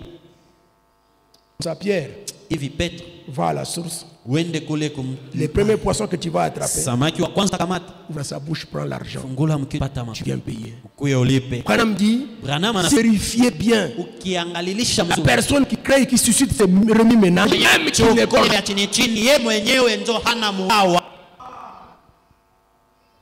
Amen. Amen. Amen. Zaidi bafanya biashara. Les hommes d'affaires, Bafanya biashara. les gens qui manipulent l'argent. Batu benye kutumikisha makuta. Il n'y a pas de mal à avoir l'argent. Bubaya na makuta. Frère, Sema makuta. l'argent a sa place dans l'évangile, dans les messages. Makuta iko nafasi yake ndani ya injili na ndani ya ujumbe. Ce n'est pas l'argent où on a dit que le corps de Jésus serait enterré parmi les riches, n'allait pas s'accomplir. Kama kungekuwa makuta, andiko pale banasema mwili wa Yesu utazikwa katikati ya watu wa makuta. On a mis ce tombeau parmi les riches. Baliweka kaburi yake katikati ya watajiri.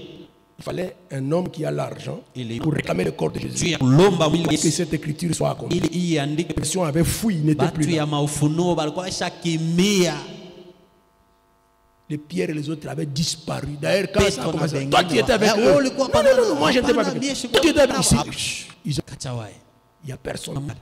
Mais un frère Lakini ndugu qui avait mmoja l'argent, mwenye alikuwa na makuta il vient. anakuya. Les militaires ne connaissent pas frère ou quoi. Les militaires, eux, ils voient l'argent. Ils disent, Joseph d'Arimathée, entre. Joseph D'Arimathée ingia. Qu'est-ce qu'on peut faire pour ça? Tunaweza kukufanyishia nini? Bon, je viens réclamer le corps. Nakuya kulomba ile mwili. C'était l'influence de l'argent. Ilikuwa ni uvuto wa makuta. Ne haïssez pas ceux qui ont l'argent. Ils ont leur place dans Ana l'église. kuchukia benye kuwa na makuta beko nafasi yabo. Mais frère Branham dit, Lakini ndugu Branham anasema, attendez, je cherche ça. chunge na itafute Je vais hiyo. arrêter. Il me reste, je connais mon temps là. Nachunga, najua wakati wangu. Dans la prédication, être conduit. Ndani ya mahubiri kuwa mwenye kuongozewa. Prêcher le 31 10e mois.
Ilihubiriwa tarehe 31 mwezi wa 1965. mwaka 65. Chiffre 45. Ubeti wake 45. Ainsi, Hivi Jésus dit alors, Yesu akasema basi, si tu veux entrer dans la vie, kama unapenda kuingia ndani ya uzima, la vie éternelle, uzima wa si tu milele, veux être parfait, kama unapenda kwa alors va vendre. bubaya Voyez, kupata makua na makuta. Mnaona, il n'y a rien de mal à avoir de l'argent, à Hakuna être mabaya riche, kuwa na makuta au kuwa mtajiri, d'être un dirigeant. kuwa mtu moya mshefu. Il n'y a rien de mal à cela. Hakuna bubaya kuile, Mais lakini il s'agit de la façon dont vous agissez après que vous l'êtes devenu. inakuwa ni hali ile uko natenda kisha wewe kuwa na makuta au kuwa shefu. Amen. Il n'y a pas de mal à avoir l'argent. Hakuna bubaya Il n'y mkupata a pas de mal à avoir une promotion au travail. Hakuna bubaya Il n'y kupanda a pas de cheo mal à kazi. être chef d'entreprise. Hakuna bubaya kuwa Nous avons chef besoin de gens d'entreprise. comme ça dans l'église. Tuko na lazima ya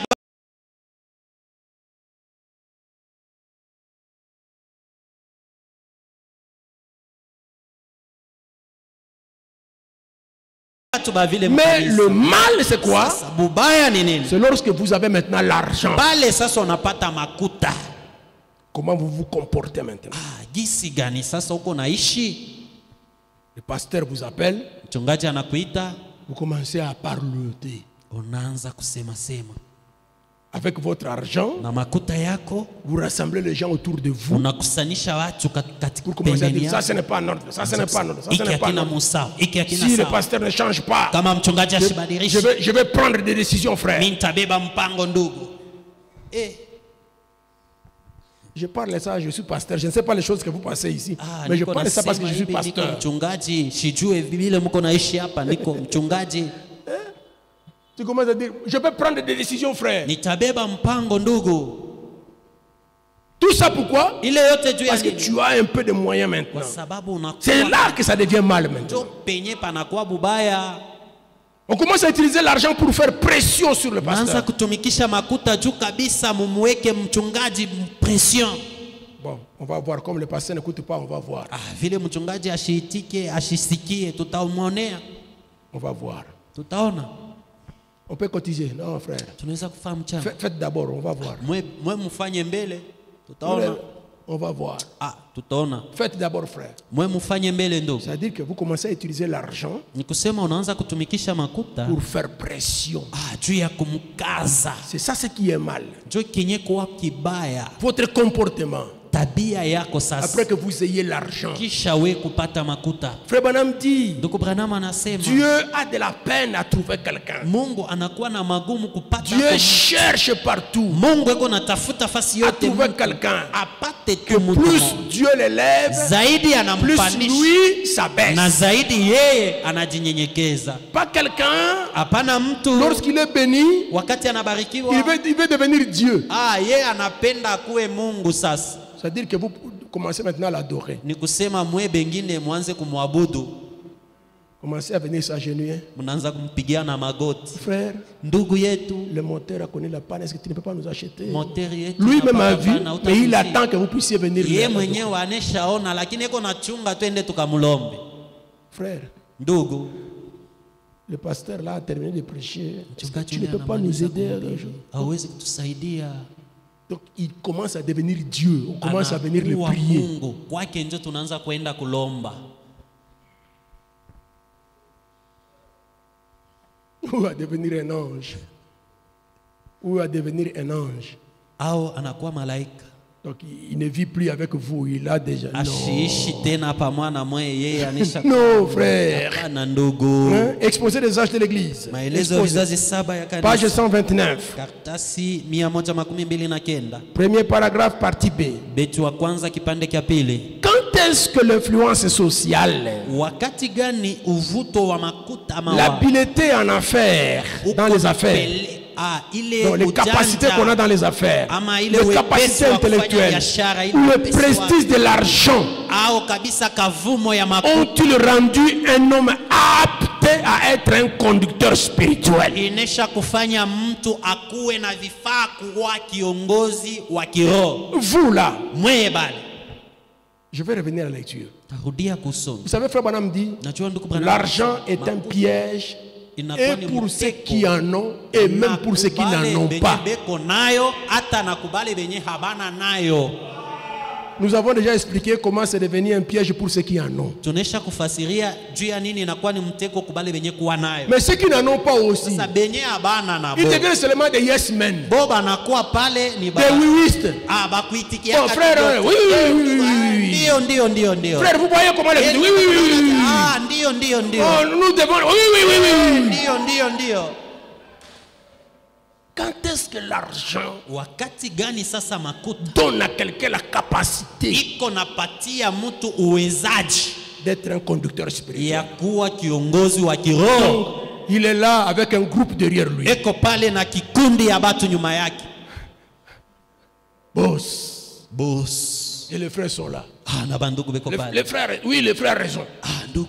Oui, le frère a raison. Ndio, ndugu eko Est-ce na que tu as sheria. vérifié les Écritures? Unaangalilisha mzuri Est-ce ile que tu as regardé les procédures? eti unafuatilia Ou bien parce qu'il a l'argent, unafanya au alors il a eko na raison. makuta njo tu eko na sheria. Judas avait raison parce qu'il est Yuda caissier. alikuwa na sheria kwa sababu alikuwa mlinda hazina. Il faut qu'on carte ça. Bidi ile manukato On distribue aux pauvres. Oui, tunakabula ba maskini. Il faut vraiment qu'on Ndio. vende ça. Ça, c'est quel gaspillage. Ile ni kupoteza tu. Depuis quand? Tokea wakati Branham gani? continue. Ndugu Branham Ou anaendelea. quand ces choses ont-elles donné un quelconque poids à la parole de Dieu? Au vitu vya vile vinaweza kuleta bei kuneno ya Mungu. Écoutez, Sikiliza. et dès que les choses matérielles ou les valeurs humaines commencent, Wakati tu vitu vya kimwili au vyenye kuwa na bei vya kimwili vinaanza, d'une quelconque manière, à être prises comme le moyen d'agir de Dieu, hali moja inaanza kubebwa sawa vile namna ya kutenda ya Mungu. au lieu que ce soit le Saint-Esprit et lui seul, Hali ipate kuwa Roho Mtakatifu na yo peke yayo. alors nous combattons contre Dieu Pale sasa tunaanza kupigana na Mungu, et non pour lui. hapana kupigana juu yake. Les jeunes ministres, ils sont toujours là. Wahubiri wa vijana weko tu pale. Je suis déjà fatigué de cette église-là. Nishachoka ile kanisa. Il dit ça toujours aux côtés d'un homme d'affaires. Pale kuna sema tuko pembeni ya wafanya biashara. Donc si ça marche, Kama binaendeka, allez, il part avec lui. anaenda naye, On commence une église. anaanza kanisa. Branham dit, Branham anasema alors là vous combattez contre Dieu. pale sasa muko nampiganisha Mungu Parce que vous n'utilisez pas la parole. kwa sababu hamtumikishe neno, Vous utilisez l'argent, muko natumikisha les choses makuta, matérielles vitu vya kimwili pour faire pression. juu ya kukazisha. Amen. Amen. Je voudrais terminer Tapenda kumaliza dans la prédication. ndani ya mahubiri, Puis Jésus vint. kisha Yesu anakuja. Laissez-moi d'abord voir, j'ai combien de citations ici. Ache mbele nimalizie hii andiko Parce qu'il me reste 5 minutes. sababu kuna nibakilia dakika 5. Je vais sauter d'autres. Frère Branham dit Saa ceci. zingine ndugu Branham anasema hivi, Hein? Il parle des bonnes intentions que les gens eko ont. nasemea juu ya ile mania mzuri watu weko Même lui, nayo. Frère Branham avait eu de bonnes intentions comme Hata ça. yeye ndugu Branham alikuwa kana nia mzuri mara moja. Hey, Vous pouvez avoir pitié des gens, les pauvres. Unaweza En tout kuonea cas, maskini gardons l'argent pour les pauvres. Tuchunge makuta juu ya umaskini. On peut demander l'argent, mais ne demandez pas aux pauvres. Tunaweza Ça, kulomba ce sont de makuta bonnes lakini intentions. msilombe wa maskini. Ile ni mania mzuri. Peut-être que l'argent qu'on demande aux pauvres, là, c'est ça qui va déclencher sa bénédiction. Pengine ile makuta tuko nalomba ba maskini ndio ile itafungua mibaraka yao. Frère Branham lui-même n'était pas d'accord Ndugu Branham yeye mwenyewe asikukubali de pouvoir accepter les cadeaux des gens. kuitikia ile makado ya baba. John Charity dit, frère Branham, tu fais manquer aux gens de grandes récompenses, de grandes bénédictions. Uko nakosesha batu mibaraka kubwa, malipo kubwa. Et Branham s'est réajusté. Na ndugu Branham akajipanga sawa sawa. Il dit même qu'un jour, Kasema hata siku moja on a demandé à l'église des contributions. baliomba kukanisa mchango. Et une sœur veuve Na dada moya à Tirite a souscrit pour donner $50 de contribution akaandikisha kusema ataleta $50 kumwisho pour la construction. juu ya majengo. Quand Branham a regardé, Wakati Branham aliangalia cette pauvre femme, $50. mama maskini Il huyo dit, mais non, elle a même déjà avancé $20. Il dit, anesha non, kuleta $20. je dois aller lui rembourser les $20. Tenda kumrudishia $20 yake. Ça, ce sont de bonnes intentions. Ile ni mania mzuri. Dieu lui dit, Mungu anasema ne fais pas ça. hapana kufanya vile. Le Seigneur lui-même dans le temple, Bwana Mungu ye mwenyewe ndani ya il était hekalu assis là devant la corbeille. alikuwa nishekala pale pembeni. Une veuve comme à Tirite, Yule veve saa Tirite qui n'a amené que les 3 pièces d'argent qu'elle avait. alileta ile vipande tatu ya makuta alikuwa nayo. Jésus qui est plein de compassion n'a pas dit non, Yesu non, non, mwenye non, kuwa na toi tu huruma es une sana veuve, sikusema wewe vraiment, uko veve. Hapana tu. laissez les frères qui ont des moyens, Acha tu donnez-toi. bandugu benye kuwa na Non, makuta wewe hapana. Hapana. Jésus a accepté Yesu et a aliitika même témoigné d'elle. akashuhudia. Donc il y a parfois des compassions que nous avons qui ne sont pas des compassions mais qui sont des sympathies. Kunakuwa buluma bungine shetu kunabo haina buluma kweli, inakuwa tu ni Comme ce que Judas a dit là. iko sa vile Yuda alisema. Donc l'argent là pour donner aux pauvres, Ile makuta juu ya kukabula ba ça maskini paraît bien, iko naonekana mzuri, mais ça n'a rien à voir avec la parole de lakini Dieu. haina na chochote na neno ya Comme Mungu. Branham, Kama vile il dit Branham. non, non, bon, ce n'est pas bien d'avoir des cadeaux des gens. Ça paraît bien, iko naonekana mais ce mzuri, n'est pas la parole. lakini haina neno ya Non, non, Mungu. à Tirite, c'est une pauvre. On lui rembourse son argent. C'est de bonnes intentions. Ni mania mzuri. Branham dit, Branham anasema les intentions ne remplacent pas la parole de Dieu. mania mzuri haibebe fasi ya neno ya Mungu. Amen. Amen. Amen. Et Dieu a dit à Branham, Na Mungu alimwambia ne Branham lui remets pas cet argent-là. simurudishie ile makuta. Il y a quelque chose de grand qui a été prévu pour lui. Kuko kitu Il y a kikutayarishwa. une pensée. Kuko bweko nakuja baadaye. Branham n'est pas de quoi il s'est. Kwa najua ni mambo kani ilikuwa nakuja. Il a pensé que c'était une mission seulement dans sa tête. Tu ni mawazo Et mkichwa. yake. arrivé à la maison de Tirite, Kufika kunyumba ya Tirite, quand il donne le témoignage, wakati analeta Tirite ushuhuda, dit Amen, c'est la vérité. Tirite frère Branham. anasema amina, ni kweli Le ndugu Saint-Esprit Branham. dit, dis-lui de demander ce Roho que le veut. Mtakatifu namwambia umwambie aombe kyote kile anapenda. Pourquoi? Juu ya nini? C'était à cause de l'argent qu'elle avait donné Ilikuwa ni kwa ajili ya makuta ile nyali que ilitaka. Dieu l'a récompensé. Jo Mungu alimlipa. Si elle n'avait pas donné les $20, Kama singeletaka ile $20, d'abord, un, frère Branham n'allait pas arriver dans cette maison. à ce mbele moment-là. ndugu Branham asingefika mwile nyumba. Deux, Ya pili, la chose que Dieu avait dit, j'ai quelque chose de grand à lui donner, kitu kile Mungu alisema niko na kitu kikubwa cha kumpa, n'allait pas arriver. akingefika. Donc il ne faut pas venir avec de bonnes intentions. Pana kuja tu na mania mzuri, Faisons la parole. tutumikie neno. Qu'on soit pauvre, on contribue. Ukuwe maskini uko Qu'on naleta soit riche, on mchango. contribue. Ukuwe tajiri uko Chacun naleta doit mchango. contribuer selon que Dieu l'a béni. Kila mmoja anapasha kuleta mchango yako kufatana na vile Mungu alimbariki. Amen. Amen. Qu'est-ce que je Amen. peux dire ici? Je commence à Kitu sauter gani les naweza choses. kusema hapa? Naanza kuluka bitu. Frère Branham dit, Ndugu Branham anasema, dernière citation, andiko ya mwisho il dit ceci anasema hivi dans la prédication, le second miracle, ndani ya mahubiri ile miujiza ya pili prêché le 29 7e mois, ilihubiriwa tarehe 29 1951, chiffre 3 et 4. moja ubeti wa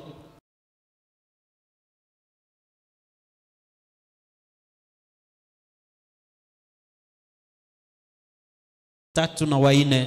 Laissez-moi prendre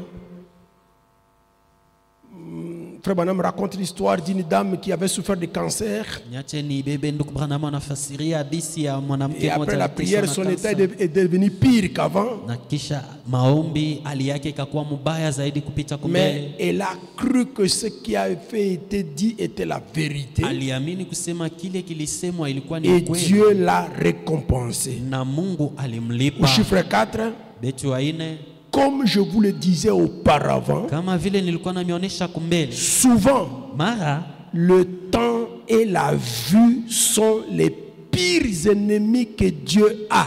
mawakati na kuona ndio inakuwa maadui wakubwa wale Mungu eko nao. Le temps et la vue. Wakati na kuona, Vous regardez uko et naangalia aucun d'eux ne déclare rien au sujet de Dieu. na hakuna hata kimoja kiko naonesha juu ya Mungu. Vous voulez que cela se passe instantanément, Uko napenda bifanyike paka pale, alors que Dieu prend son temps sur des choses. ijapokuwa Mungu yeko nabeba wakati juu ya bitu. Et croyons tout simplement ce qui est dit. Na tuamini tu kukile kinasemwa. Donc le temps et la Ni vue kusema wakati na bile tuko naona sont des ennemis de la récompense. inakuwa kabisa ni waadui wa malipo. Donc le temps que ça va prendre, Wakati yenye itakawia ça peut te déséquilibrer. inaweza kabisa kukuposesha Ou msimamo voir la gravité de la situation, au kuona namna mambo inakuwa nguvu, ça peut te déséquilibrer. inaweza kabisa Ce kukukosesha sont les deux msimamo. grands ennemis. Inakuwa ni wale waadui wawili, Parce que vous voulez les choses du tic au tac. kwa sababu mnapenda vitu vya pampa, Alors que Dieu, japokuwa Mungu ce n'est pas comme ça. haina vile. Mettons-nous debout. Tusimame bwima.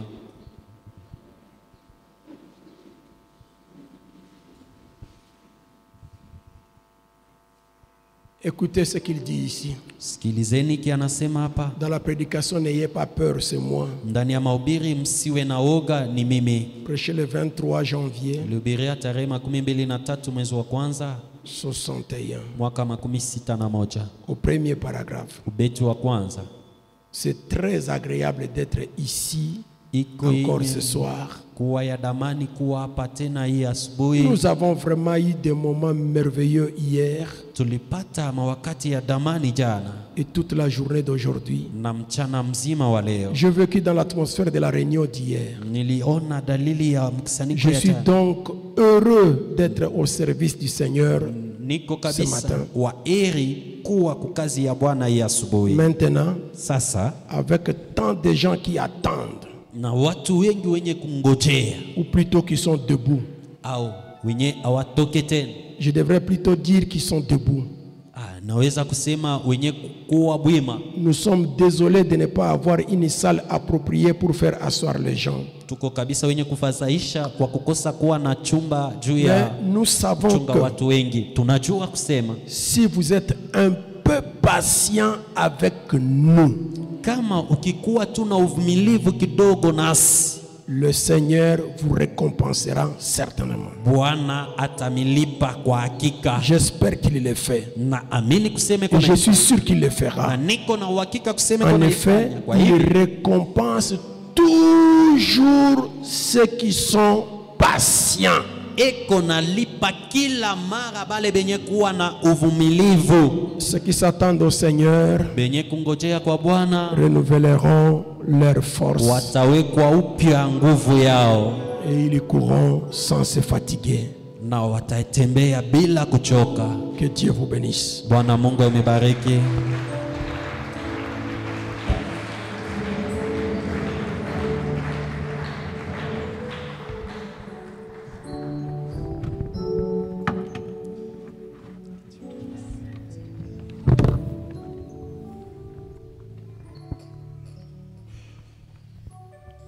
On peut se tenir debout, applaudissons pour le Seigneur. Tashangilia na tusimame bwimo.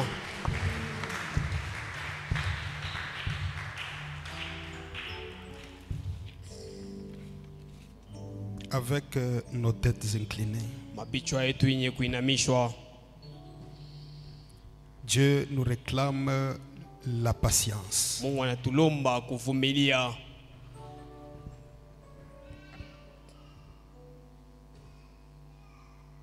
Je viens bientôt, retiens ce que tu as. Niko nakuya, chunga ile kunayo. afin que personne ne prenne ta couronne. ili mutu ashibebe taji lako. Et dans 2 Jean, Mukitabu kya Yohana wa pili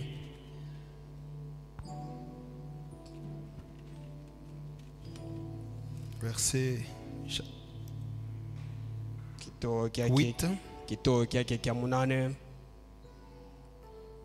prenez garde à vous-même, Chunge juu yenu afin que vous ne perdiez pas le fruit de votre travail, ili mushipoteze matunda ya kazi yenu, mais que vous receviez une pleine récompense. lakini mupate kupata malipo ya kweneana.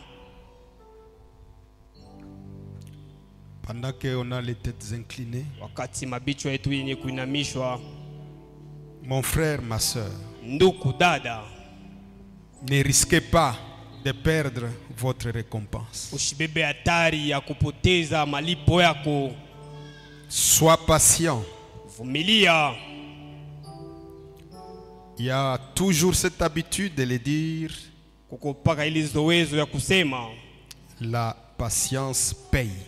kuvumilia kunalipaka. Pendant que nous allons chanter, chacun a des choses à dire à Dieu. Wakati tuko naimba, kila mtu kuna mambo ya kumwambia Mungu. Au lieu d'être agité, Pahali ya kuhangaika, être pressé, kuya haraka. Jésus n'est pas un petit garçon de course. Yesu ashina muloko yako au mtoto wa kutuma. On n'a pas un conseiller à lui imposer, paye, récompense vite, vite ces personnes-là. Tuna na shauri ya kumkazisha, lipa, unapasha paka kutulipa pana. Sinon il va se fâcher, sinon il va partir. Kabla ile atashirika na atenda. Non, non, soyons patients. Tuvumilieni. Allons-y.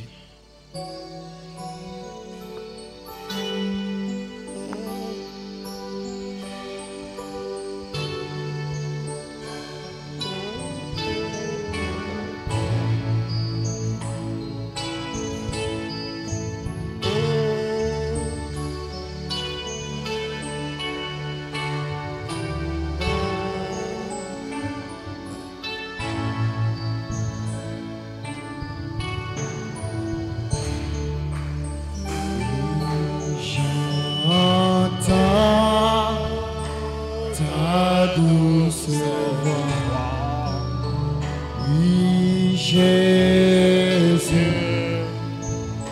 je viens à toi, je viens au Sauveur, lave-moi dans les sang de ta peau. Oui, Jésus, Jésus, roi, oui, alléluia, il mourit, oui, c'est vrai.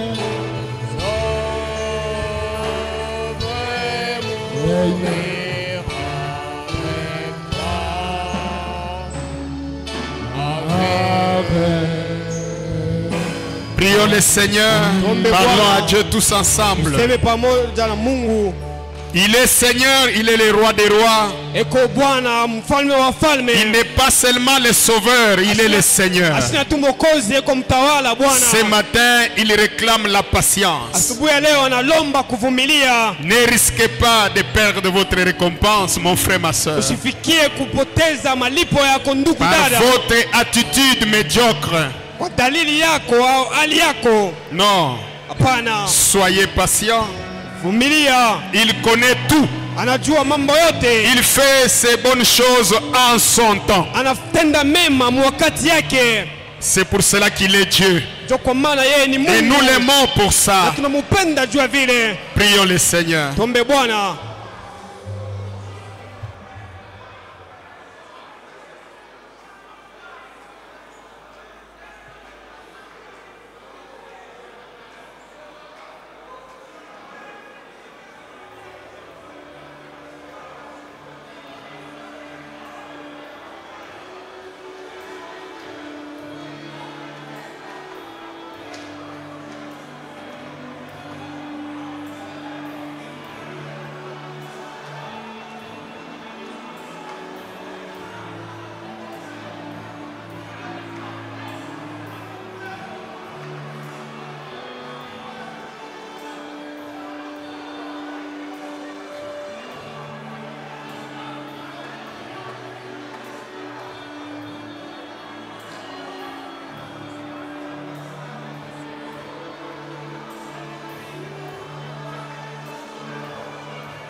Si vous voulez qu'on pense à vous dans la prière, vous pouvez lever votre main.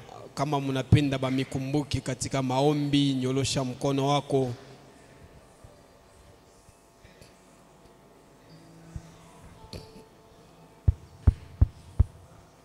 Frère Ezekiel, Ndugu Ezekiel, tu peux avancer pour karibia prier.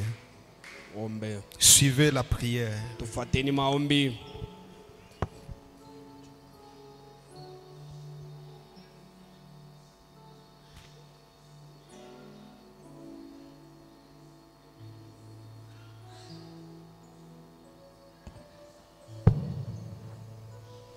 Prions.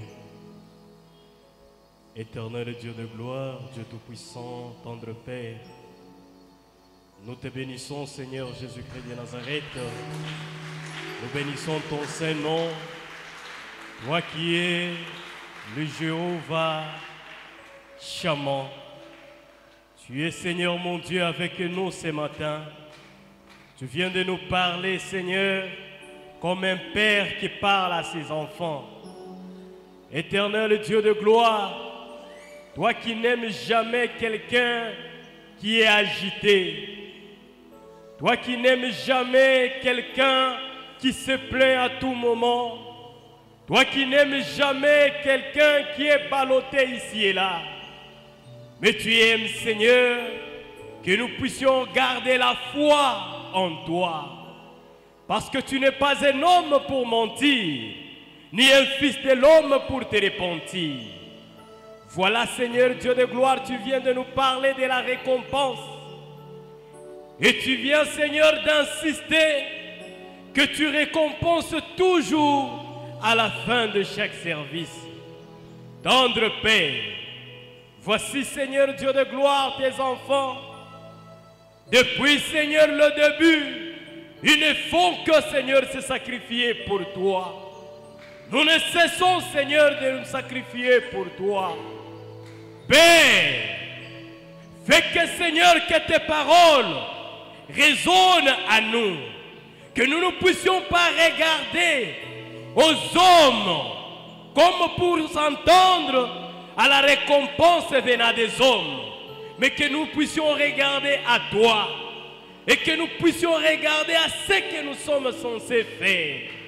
Dieu Tout-Puissant, éloigne de nous, Seigneur, les esprits de découragement, les esprits de Judas, les esprits de relâchement, Seigneur.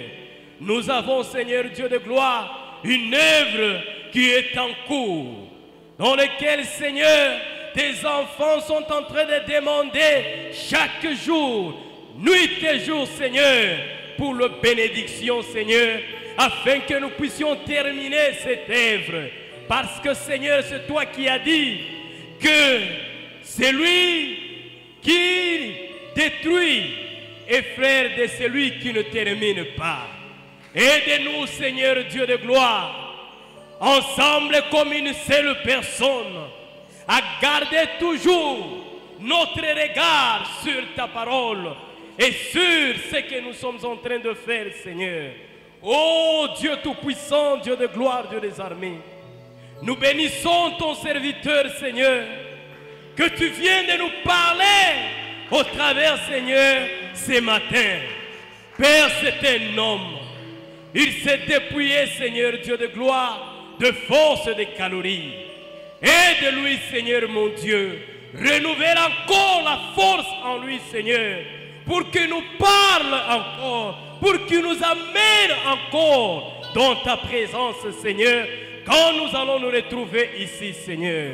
Ô tendre Père, sans oublier, Seigneur, ton serviteur, notre pasteur, qui, Seigneur Dieu de gloire, ne cesse d'user de sa bonté, Seigneur, pour faire un catapace, Seigneur, afin que, Seigneur, que nous puissions être nourris, Seigneur Dieu de gloire, comme nous venons d'être nourris ce matin.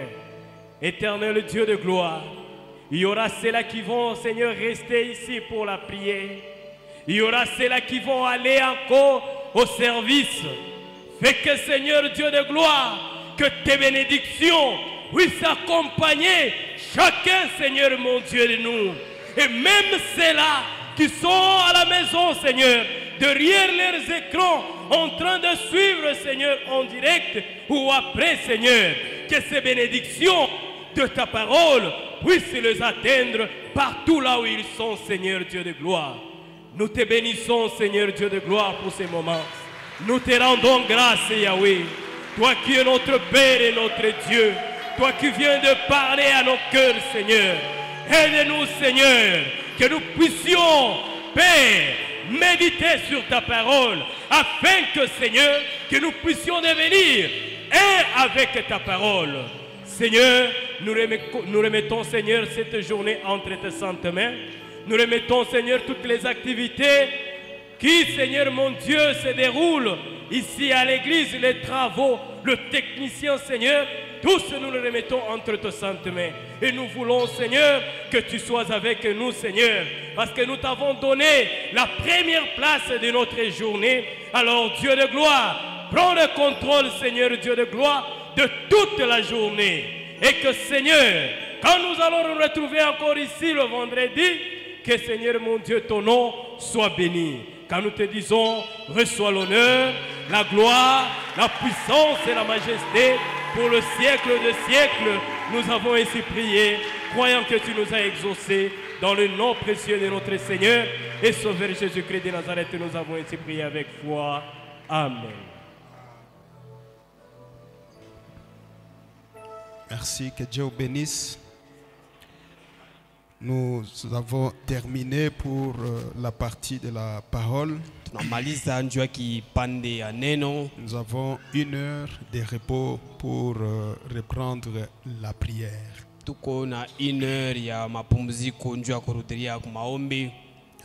Je crois, je vous donne d'abord